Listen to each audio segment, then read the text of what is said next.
बिस्मिल्लाहिर्रहमानिर्रहीम। अस्सलाम वालेकुम नाज़रीन, मैं हूं आपकी मेज़बान महाम ज़हरा और आप देख रहे हैं प्रोग्राम मार्केट व्यू 360। नाज़रीन, आज का हमारा मार्केट का प्रोग्राम बहुत ही ख़ास होने वाला है क्योंकि आज मेरे साथ 3 मेहमान मौजूद हैं, जिनमें से एक हैं मिस्टर ज़फ़र मोती, दूसरे हैं मिस्टर अमीन यूसुफ़ और तीसरे हैं यासिर याकूब हबीब। नाज़रीन, आज जो मैं इनसे सवालात करने वाली हूँ वो आज तक इससे पहले किसी भी एंकर ने नहीं किए हैं, वो भी तीनों को एक साथ बिठाकर। मार्केट की कुछ ऐसी बातें हैं जो हर कोई अपने अपने बयान में जो है ना वो अलग बताता है। वो सवाल आज हम तीनों को जो है ना वो सामने बिठा के करने वाले हैं कि क्या उनकी राय मुत्तफिक होती है या फिर वो एक दूसरे के अगेंस्ट होते हैं। तो वीडियो को एंड तक लाजमी देखिएगा। अस्सलाम वालेकुम सर, आप लोग कैसे हैं? सबसे पहला सवाल जो है मेरा ये है कि हमारी जो पाकिस्तान की स्टॉक मार्केट है वो इतनी ज़्यादा वीक है कि अगर रशिया यूक्रेन की जंग हो तो स्टॉक मार्केट पे प्रेशर आता है, सियासी मामला ख़राब हो तो स्टॉक मार्केट पर प्रेशर आता है। लोग कहते हैं कि इन्वेस्टर्स कम हैं, इस वजह से स्टॉक मार्केट वीक है। जब स्टॉक मार्केट के हालात ऐसे ही रहेंगे तो स्टॉक मार्केट कैसे ग्रो करेगी, इन्वेस्टर्स कैसे आएंगे यहाँ पे? इससे सवाल आपने पूछा पहले। अच्छा, तो इसलिए वीक है कि आपका जो हमारा मुल्क है वो वीक है, इकोनॉमिकली भी, फंडामेंटली भी। अब तो फूड सिक्योरिटी भी ना होना, तो जब ऐसा मुल्क होता है जो खुद वीक हो इकोनॉमिकली, तो उसकी कैपिटल मार्केट ऐसे ही हैंडल होती है जिसमें माइक्रो लेवल और मैक्रो लेवल के एलिमेंट्स जो हैं वो हर वक्त उसको अफेक्ट करते हैं। माइक्रो लेवल्स के अगर कंपनी के बहुत अच्छे रिजल्ट्स भी हैं, सब कुछ है, लेकिन मैक्रो लेवल पर जैसे आपने खुद कहा कि रशिया की वॉर हो गई, यमन की वॉर हो गई, हुसी का आ गए, या इसराइल साउथ लबनान में घुस गया, या कहीं पर पाकिस्तान के करीब में अफ़गानिस्तान में तालिबान की जो वॉर थी, तो उसका अफेक्ट तो कैपिटल मार्केट पर ज़रूर आएगा। और उसके अफेक्ट जो है वो कंपनी के रिज़ल्ट से भी ज़्यादा ऊपर से आता है, ज़्यादा होता है। तो मेरे ख्याल में इस सवाल का जवाब ये है कि जब तक इकॉनमी स्ट्रॉन्ग नहीं होती है तब तक आपकी कैपिटल मार्केट पर बाहर का एलिमेंट का मसला आता रहेगा, क्योंकि हम ऑयल 90% हम ऑयल इंपोर्ट वाले कंट्री हैं, और जैसे ही ऑयल के भाव बढ़ते हैं कोई वॉर की वजह से तो हमको अफेक्ट आता है। सर, आप कितना मुत्तफिक हैं सर की बात से? देखिए, काफ़ी हद तक ज़फ़र भाई सही कह रहे हैं, लेकिन दुनिया भर की जब भी कोई ऐसी नेगेटिव न्यूज़ आती है तो मार्केट उसका इफेक्ट लेती है। हमारे साथ मसला, जैसे आपने इंट्रो में बताया कि इन्वेस्टर का साइज़ हमारा बहुत छोटा है और हमारी मार्केट का साइज़ भी बहुत छोटा है। अगर आप कंपैरिजन करें तो उसको बढ़ाने की ज़रूरत है, और मार्केट कैपिटलाइजेशन भी हमारी काफ़ी नीचे आ गई है, पहले काफ़ी ज़्यादा होती थी। इसमें ज़्यादातर मेजॉरिटी जो है ना गवर्नमेंट की होल्डिंग है कंपनीज़ की, तो गवर्नमेंट को भी देखना चाहिए, इनिशिएट लेना चाहिए। प्राइवेटाइजेशन का प्रोसेस जब मार्केट अच्छी होती है आप नहीं करते हैं, जब ख़राब होती है फिर आप सोच रहे होते हैं। तो ये सारी चीज़ें हैं जो इफ़ेक्ट करती है ओवरऑल। अगर आप देखें तो हमारी इकोनॉमी भी इतना, इकोनॉमिक नंबर्स भी हमारे को इतने स्ट्रॉन्ग नहीं है। ज़फ़र भाई ने बिल्कुल सही कहा, पॉलिटिकल इंस्टेबिलिटी होती है, और हमारे यहाँ जब भी कोई गवर्नमेंट आती है 5 साल उसको पूरा नहीं करने दिया जाता है। आप दूसरी अगर रीजन में देखें, बांग्लादेश में देखें, तो वहाँ पे 5-5, 10-10 साल से गवर्नमेंट चल रही है।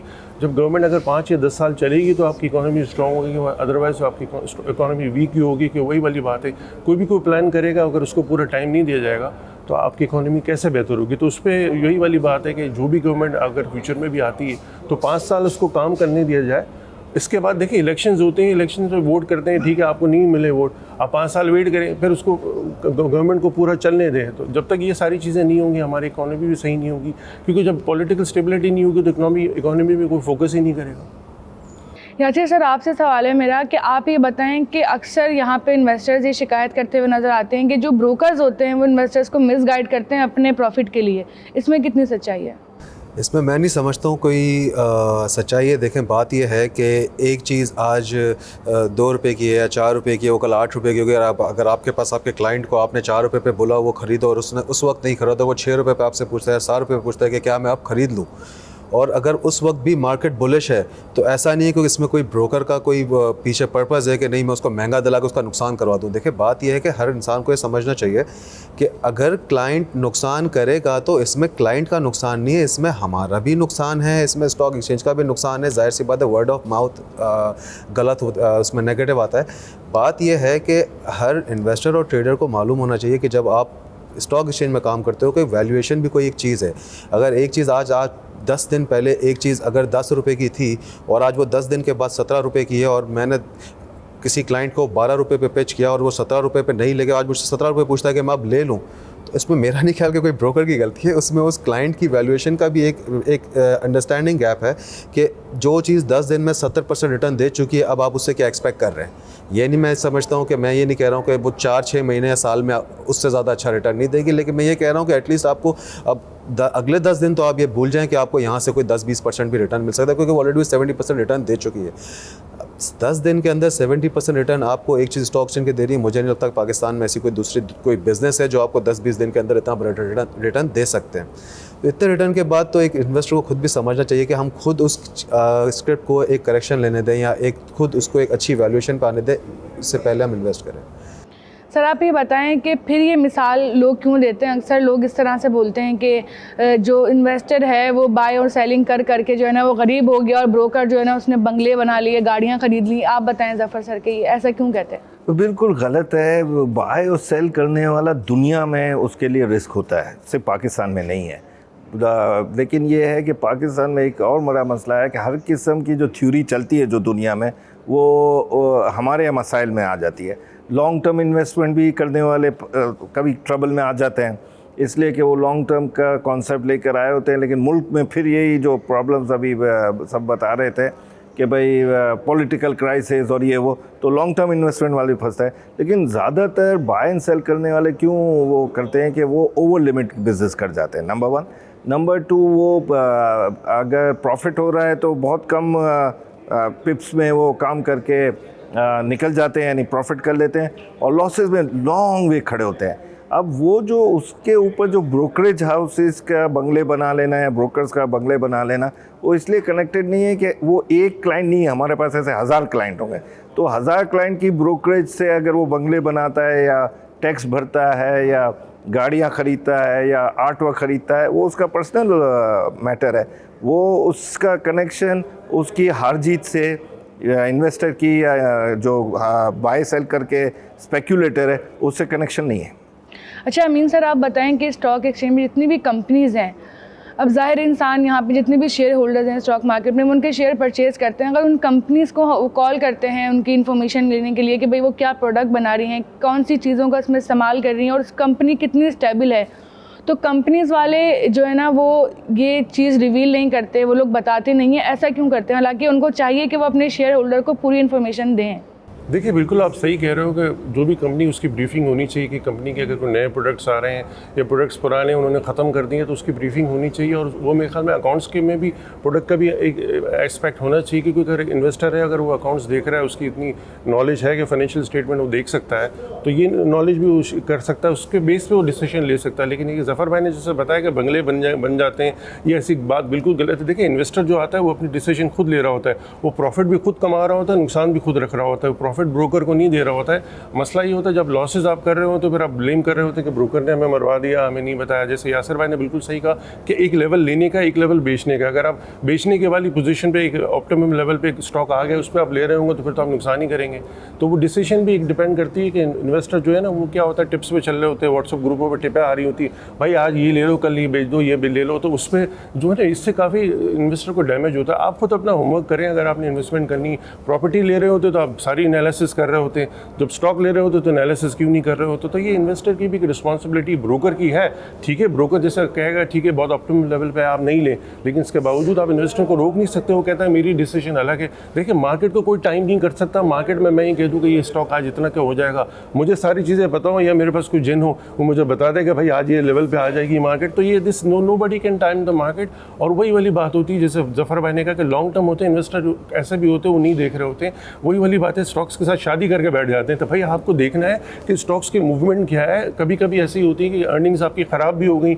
अगर कोई लेवरेज पे प्रोडक्ट है, अगर प्लांट है जैसे सीमेंट प्लांट है, उसकी लेवरेज इंटरेस्ट रेट बढ़ गए तो सिनेरियो तो बिल्कुल चेंज हो जाएगा ना।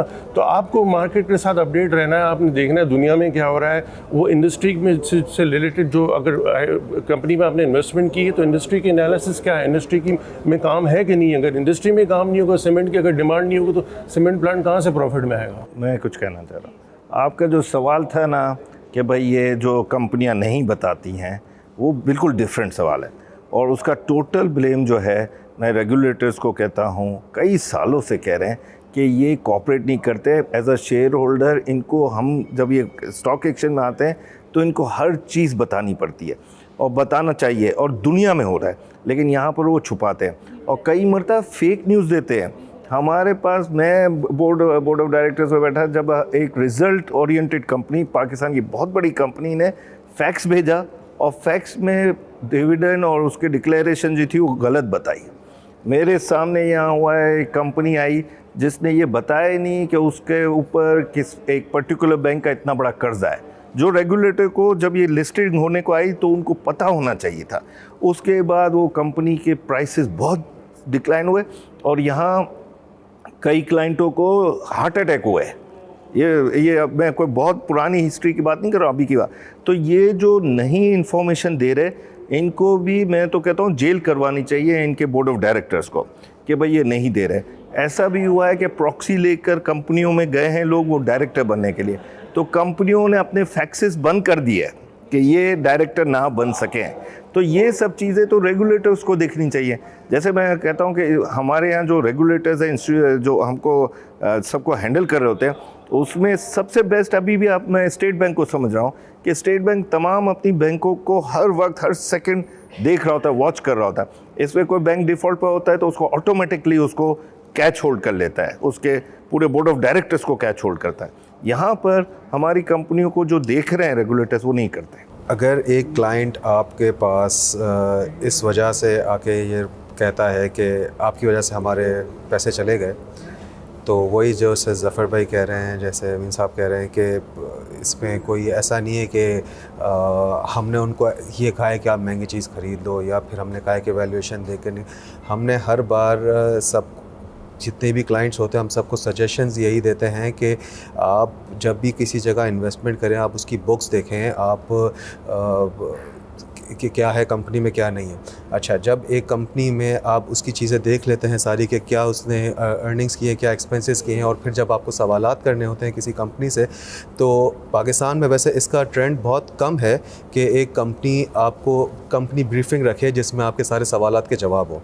अब ये होता क्या है कि इसमें कोई कंपनी वंस अ ईयर रख रही है, कोई कंपनी ट्वाइस अ ईयर रख रही है, कोई कंपनी बिल्कुल भी नहीं रख रही है। लेकिन इसमें अब एक कंपनी में अगर आप देखें कि 2 लाख या 3 लाख इन्वेस्टर हैं या 2.5 लाख इन्वेस्टर एक कंपनी के अंदर ही, तो अब जाहिर सी बात है हम ये एक्सपेक्ट तो नहीं करेंगे कि कंपनी पूरे 2 लाख इन्वेस्टर्स को हर बार कॉल के पे फ़ोन पर उठा के जवाब दे।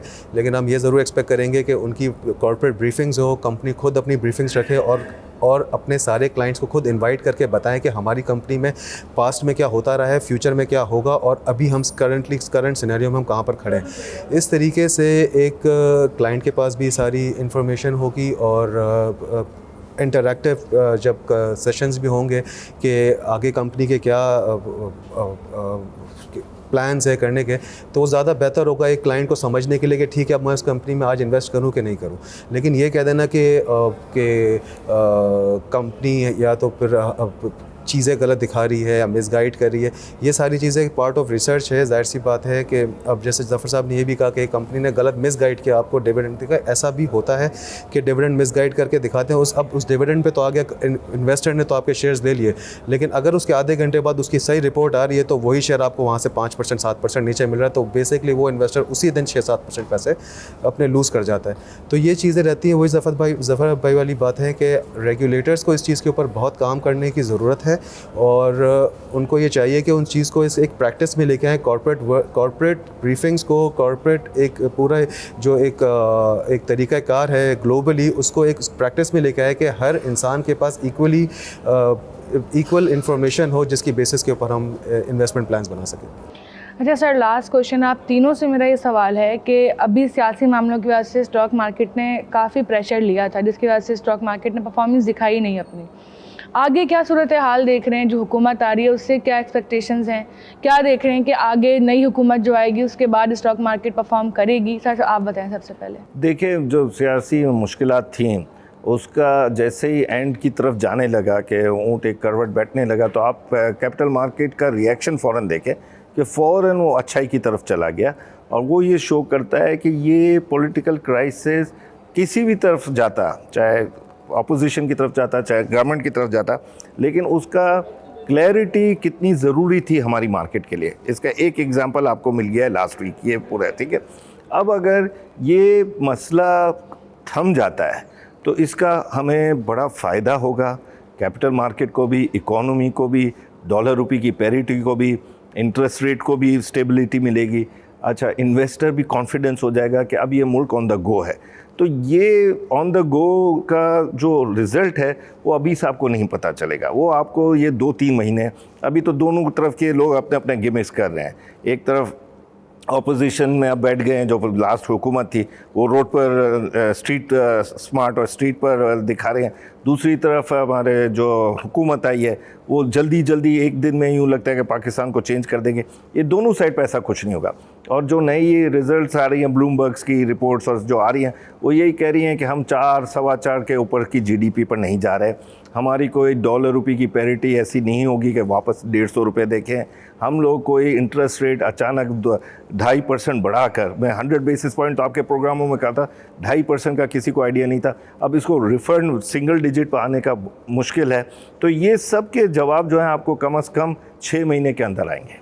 अमीन सर, आप बताएं, आप क्या देखते हैं आगे सूरत हाल मार्केट की?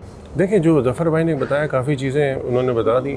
अब आगे देखिए, डिपेंड करता है कि गवर्नमेंट किस तरह से सीरियसनेस है कि नहीं है कि इकोनॉमी को और जो आपकी रुपी पैरिटी है उसको कंट्रोल करना है। देखिए, मसला है कि जहाँ आपका रुपी वीक होता है सारी चीज़ें आपकी डिस्टर्ब हो जाती है। अगर डॉलर में आप ज़्यादातर इंपोर्ट करते हैं और उसको अगर कन्वर्जन करें तो आपका इन्फ्लेशन वैसे ही बढ़ जाता है। तो इन्फ्लेशन को कंट्रोल करने के लिए आपको रिजर्व्स को भी मेंटेन करना है, और रिजर्व्स आपके ज़्यादातर बोरोड हैं। तो आप किस तरह से करेंगे? IMF के पास भी जाएंगे, आप रीस्केड्यूल कराएंगे। रातों रात तो आपके पास रिजर्व्स नहीं आ जाएंगे कि 5-10 अरब डॉलर आपके पास आ जाएँ और आपके रिजर्व्स बढ़ जाएँ। तो आपको बहुत सारी चीज़ें करनी पड़ेंगी और इन्फ्लेशन को कंट्रोल करना पड़ेगा। सबसे बड़ा मसला है कि फूड इन्फ्लेशन हमारे यहाँ कंट्रोल नहीं होता। आप फार्मर जो लगाता है उसको क्या नफ़ा मिलता है और मिडिल मैन को क्या मिलता है, उसको जब तक आप कंट्रोल नहीं करेंगे। हम टैक्सेशन की बातें करते हैं या स्टॉक एक्सचेंज से आप टैक्स लेते हैं, हर जगह से टैक्स लेते हैं, ये वाहिद इदारा है जो डॉक्यूमेंटेड है। और वहाँ पे आप देखते हैं कि जो मिडिल मैन है वो जो प्रॉफिट पे टैक्स भी नहीं दे रहा होता। तो ये कौन सा निज़ाम है? सबको एक इक्वल लेवल पे होना चाहिए। प्लस मैं ये भी कहूँगा कि नहीं, गवर्नमेंट आइए, एक एसेट क्लास में जो आपने डिस्पैरिटी रखी हुई है कि रियल एस्टेट पे आपने कैपिटल गेन अलग रखा हुआ है, यहाँ पे अलग रखा हुआ है, तो सारी क्लासेस जो होती है एसेट क्लासेस के बराबर रखें। जो भी इन्वेस्टर ने डिसीजन लेनी है, उसने रियल एस्टेट में जाना है, उसने स्टॉक में जाना है, तो वो जाए। तो ये सारी चीज़ें हैं वो देखने की ज़रूरत है और बहुत सीरियसली वे में आपको काम करना पड़ेगा। मतलब आप इसको बिल्कुल ईजी नहीं ले सकते। अभी आप बड़े ख़तरनाक लेवल पे हैं क्योंकि आपके पास ज़्यादातर रिजर्व बोरोड है, वो आपको वापस करना है क्योंकि श्रीलंका का हाल हमने देखा है कि वो क्या हाल है। तो मैं यही हुकूमत से दरख्वास्त करूँगा कि ये सारे इकोनॉमी पे फोकस ज़्यादा होना चाहिए और अच्छी टीम लेके आएँ जो उसको समझे और चला सके। यासिर, आप बताएं कि आने वाला जो मतलब अभी साल चल रहा है, आने वाले दिनों में क्या सूरत हाल है और इन्वेस्टर्स के लिए आप आगे कैसा देख रहे हैं? देखिए, इन्वेस्टर्स का तो आपने सेंटिमेंट्स देख लिया। जब गवर्नमेंट चेंज हुई तो ये जितने भी पॉइंट्स इंक्रीज़ हुए सारा सेंटिमेंटल चेंज था। ऐसा नहीं है कि कोई हमारे फंडामेंट्स चेंज हो गए। अगर आप बात करें कि हमारे रिज़र्व्स की, वही बात है, पिछले महीने हमारे रिज़र्व 16.5 अरब थे, अभी 11.25 अरब पे खड़े हुए हैं। आपकी जो चाइना का रोल ओवर हुआ है $2.5 बिलियन का, वो वापस अगर रिज़र्व में आ जाता है तो फिर से हम खड़े हो जाते हैं $14 बिलियन के ऊपर। लेकिन ये वही बात है जैसे अमीन यूसुफ साहब ने कहा कि ये सारा बोरोड है। मैं ये समझता हूँ कि हमें आगे आने वाले दिनों में अपनी पॉलिसीज़ के ऊपर नज़र रखनी चाहिए। गवर्नमेंट को अपनी पॉलिसीज़ के ऊपर काम करना चाहिए। हम अब तक अगर देखा जाए तो हमारे मुल्क को पिछले 10-15 सालों में हमने इंपोर्ट बेस्ड इकोनॉमी बना दिया है। अगर आज भी हम ये काम करते हैं कि हम अपने मुल्क को प्रोड्यूसर मैन्युफैक्चरिंग बेस्ड इकोनॉमी बना के फिर हम ये टारगेट करें कि अगर आज हमारा टैक्स कलेक्शन FBR की तरफ से अगर 3,500 अरब रुपये है और अभी जो बढ़ के 3,800 अरब रुपये हो गया है, जिसकी वजह से हम ये देख सकते हैं कि ठीक है, अगर हमारा इस तरह टैक्स कलेक्शन बढ़ जाते हैं तो जो हम सोच सकते हैं अगले आने वाले 10 सालों में कि जितना हमारे ऊपर कर्जा है वो हम कल भरने की पोजीशन में भी आएँ। तो मैं ये समझता हूँ कि हमारी पॉलिसीज़ बहुत ज़्यादा मैटर करती हैं। हमें बहुत ज़्यादा इसके ऊपर फोकस करना चाहिए कि जो हमारी मैन्युफैक्चरिंग है, अगर आप देखें लास्ट ईयर हमारी मैन्युफैक्चरिंग का जो ग्राफ था वो था 1.8 to 2%। आज की तारीख में हमारा मैन्युफैक्चरिंग ग्राफ है 7.7%। इसका मतलब है कि पिछले 1-1.5 साल में 5.5% आपकी मैन्युफैक्चरिंग ग्राफ ऊपर गया है। ये हमें बहुत ज़्यादा ज़रूरत है कि इस मैन्युफैक्चरिंग को आपको लेके जाना चाहिए एटलीस्ट भी 25-30%। तो हम ये सोच सकते हैं कि कल को हो सकता है 10 साल बाद कम से कम हमें और कर्ज़े नहीं लेने पड़े। जब ये सूरत हाल बनेगी तब हम ये कहेंगे कि हाँ, डॉलर अगर आज भी 180 का है तो ये हम सोच सकते हैं कि शायद यहाँ से 10-20 रुपये 30 रुपये नीचे चले जाए। अगर आज भी आपके रिज़र्व में 14 अरब डॉलर पड़े हुए हैं तो हम ये सोच सकते हैं कि ठीक है, इन रिज़र्व्स को हम अपने कर्ज़े उतारने के बाद अगर हम इन रिज़र्व्स पर आ जाते हैं तो फिर आपका मुल्क एक बिल्कुल कंप्लीट डिफरेंट सिनेरियो में आ जाता है। तो ये सारी चीज़ें हैं कि जिनके ऊपर नई गवर्नमेंट को काम करना पड़ेगा, ज़ाहिर सी बात है, ताकि अच्छा अगर ये करेंगे तो उनका अपना ज़ाहिर सी बात है जब दिखेगा इकॉनमी बढ़ रही है, बिज़नेस तबके को फ़ायदा हो रहा है, एक आम आदमी को फ़ायदा हो रहा है, जो नीचे जॉब कर रहे हैं वो फ़ायदा, सब लोगों को फ़ायदा होगा, इनका अपना वोट बैंक इसी तरह बढ़ेगा। अब मेरा नहीं ख्याल कि पाकिस्तान बातों से चल सकता है इससे ज़्यादा। तो नाज़रीन, जैसा कि आपने देखा कि तीनों ने ही बहुत ही मुत्तफ़िक राय अपनी दी सारे सवालों में। हमारे जो सवाल मैंने उनसे किए, कितनी सच्चाई है इसमें, क्या है, ये तो आपको पता चली गई। स्टॉक मार्केट के जितने भी लूप होल्स हैं वो सारे आज डिस्कस किए गए हैं। तो उम्मीद करती हूँ नाज़रीन कि आज के प्रोग्राम से आपको भी बहुत कुछ नॉलेज मिली होगी। इंशाल्लाह आपसे फिर मुलाकात होगी एक नए प्रोग्राम के साथ। आज के लिए सिर्फ इतना ही। अल्लाह हाफ़िज़।